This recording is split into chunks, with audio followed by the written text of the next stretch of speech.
Good morning. Pinapaabot ng mga SBD ang taos-pusong pakikiramay sa mga naiwan ni President Benigno Simeon Aquino III. When I was a little boy in our town in Cebu, there was a robber, Tulisan. Ang pangalan, Benigno eh. So I hated my name. Of course, it was also the name of my father. But I was not very comfortable with being named after a Tulisan. When Benigno Aquino Jr. died, he gave me back his name. So when he died, I was one of the millions in my white cassock flooding the streets. When Cory Aquino also called for help, the seminarians were there, many of us. And I knew President Cory a little, because when I was in Smoky Mountain, we were preparing to march to Malacanang, the scavengers in Smoky Mountain. So as the scavengers were preparing their signs, placards, Mercy Tuason and Carmela Bores from Assisi Foundation came to give us apples to the children. So when they asked me what we are doing, I told them, said, just wait. They went back to Malacanang. And within the hour, they came back and said, Cory wants to see you tomorrow in her office. So I went and I told her, we were already dispersed and relocated during the time of President Marcos, and now we are being relocated again. The people would like on-site development. They would like to live in the garbage dump where they were born and their loved ones died. 25,000 people are now living in Smoky Mountain in 4-story buildings because of her.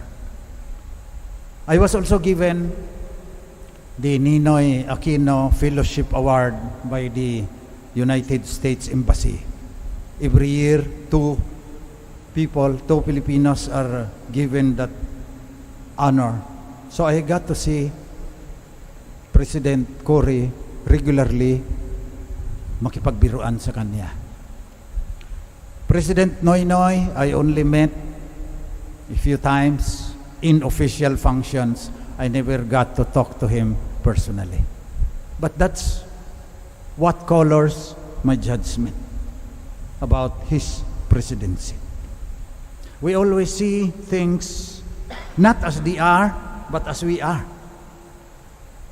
Our prejudices, our experiences, color our judgments. So, his death is still a polarizing factor if you look at social media. Sa halip na makiramay, nagmumura pa rin yung iba. Hindi tayo. Magiging isang bansa akong ganyan. So sabi ng mga Romans, De mortuis, nil nisi bonum. Of the dead, speak only of the good things. So yan ang ating gagawin ngayon. So pinapaabot uli namin kina Bolse, Pinky, Biel, at Chris ang taos-pusong pakikiramay ng mga brothers at saka priests ng Society of the Divine Word.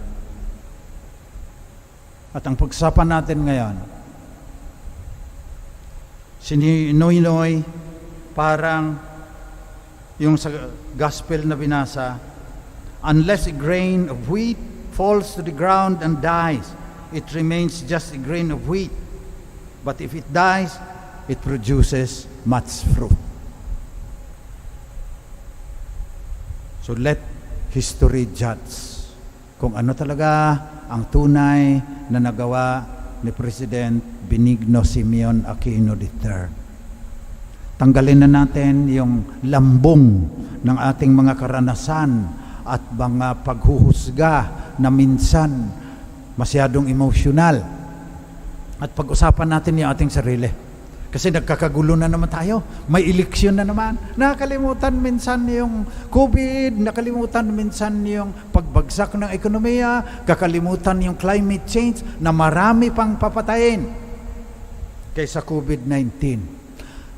Ang sa ating laging pinag-usapan, sino kaya ang tatakbo sa 2022? Not very important. Ang sinasabi ko ngayon, in the face of the death of President Pinoy, hanggang hindi tayo magbabago, kahit sinong ilalagay mo dyan, palpak pa rin tayo. Tayo yan. Sobra ang pagpataw ng mga Pilipino ng responsibilidad sa kanilang presidente. Na para bang Fernando Po at saka Irap na sila lang magsa, liligtas nila yung buong bayan. Babalik tayo sa ating sarili. Kaya ang nais kong ipaliwanag ngayon, para hindi naman masyadong maging lecture ito, tinanong ko ang taga Smoky Mountain, 30 years ko yung mga kasama paano ba talaga dapat mabuhay? Ano ang dapat nating pahalagahan? Pag sinunod natin yan, magiging mabuting bansa tayo. Hindi na tayo masyadong aasa sa ating mga politiko para ayusin ang buhay natin. Ayusin muna natin yung ating sarili. Sabi ng mga taga Smoky Mountain. Ang una, dapat tayo magpakatao. Sabi ng ating mga ninuno, madali maging tao, mahirap magpakatao. Ano ang pagpapakatao? May paninindigan, may moral compass. Alam kung anong ibubunga nung kanyang ginagawa. Kaya sa tingin ng ating mga ninuno, hindi ka masyadong tao. Kung may responsibilidad ka na ayusin, kasi nasa gobyerno ka, ayusin yung pamumuhay ng mga tao, tapos kinukuha mo yung buwis na binabayad nila, binigay mo doon sa 3 kirida mo, hindi ka masyadong tao. Walang mangyayari sa atin kung maraming Pilipino ang ganyan, at yan ang nangyayari ngayon. Maski sino pang maging presidente sa 2022, asahan ninyo, palpak pa rin tayo. Kaya kailangan magdasal tayo ngayon, magpapakatao sana ang karamihan ng mga Pilipino. Siyempre may mga exception talaga yan. Pero ngayon kasi ang parang mas marami yung hindi tao Pumapatay na lang, walang pagtingin sa dangal ng tao. Number 1 tayo sa corruption. Incompetent pa, hindi alam kung anong gagawin.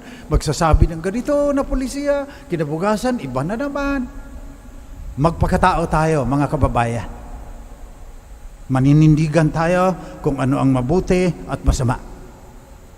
Magkaroon tayo ng budhi na yung ating ginawang masama, mabubuhay pa yan kahit patay na tayo. Patuloy na manliligalig sa buhay ng iba. Pinutol mo yung mga puno sa Sierra Madre. Naging bilyonaryo ka nga. Bundat yung mga anak mo at mga kamag-anakan. Sino ngayong napipinsala? Taga Marikina, mga dumaga. The evil that men do lives after them. Sabi ni Shakespeare sa Julius Caesar. Magpakatao tayo. Pangalawa, sabi ng taga Smoky Mountain, yung pakikipag-ugnayan na ayos, kaya tinawag namin yan na pakikipag-sandiwaan. Sandiwaan, isang diwa. Ang diwa, D-I-W-A, damdamin, isip, wika, at adhika. Aming adhika, makita kang sakdal, laya. Mahalaga sa mga Pilipino yan. Kaya ang pakikipagsandiwaan ay balikan natin yung kay Presidente Marcos pa noon. Isang bansa, isang diwa.